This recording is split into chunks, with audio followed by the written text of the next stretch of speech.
and the booking that I got for the Sunday was more than suffice. It was almost like getting a booking for the weekend. You know, I like my cars to get anywhere from $100 to $200 per weekend.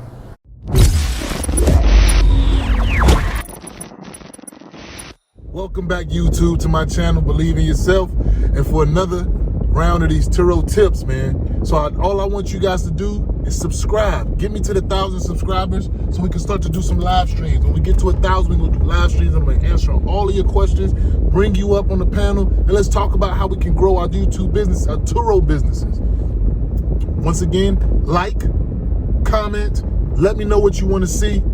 And again, subscribe, subscribe, subscribe. Those parameters. I don't know the exact date, but I know the car was back on Saturday evening.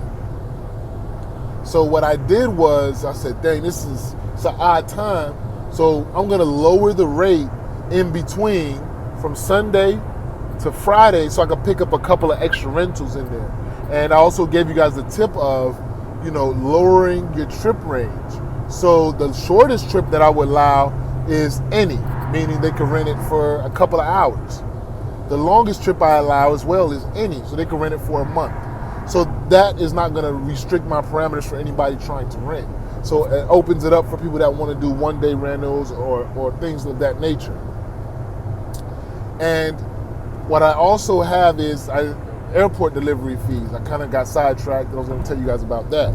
So with my airport delivery fees, because this particular rental I'm going to tell you about was to deliver to the airport.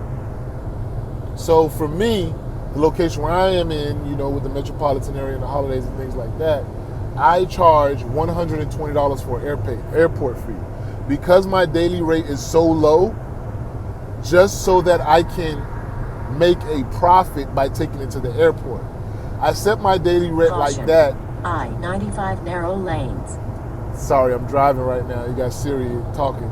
But I set my rate that low because I live so close to the airport.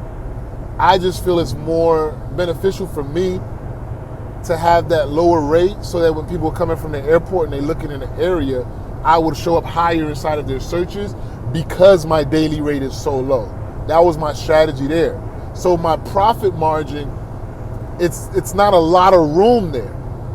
So I figured through my extras that I could pick up, where I'm missing out in those daily things.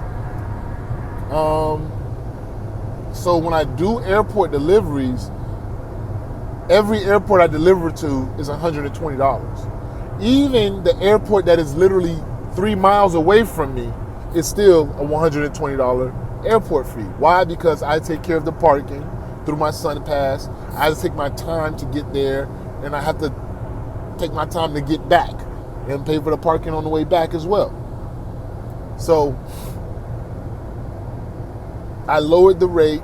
Back to the story. I lowered the rate in between the bookings, and just to see if I could pick up something.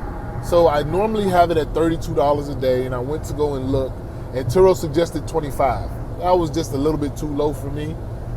Looking back at it, because I only was able to get a rental for Sunday particularly, I didn't get anything during the week. I probably should have dropped it a little bit more just to get a little bit more interest out of the car. But that's neither here nor there. But, I still got a booking, and the booking that I got for the Sunday was more than suffice. It was almost like getting a booking for the weekend. I like my cars to get anywhere from $100 to $200 per weekend. That way I can average between the three cars between $350 to about $450 a weekend. So in a month, I would average a little over $1,600 in a month, with my cars on the platform.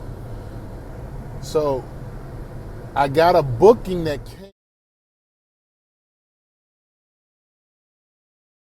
As long as you believe you can't make it, you won't make it. If you believe that you can do it, you will do it.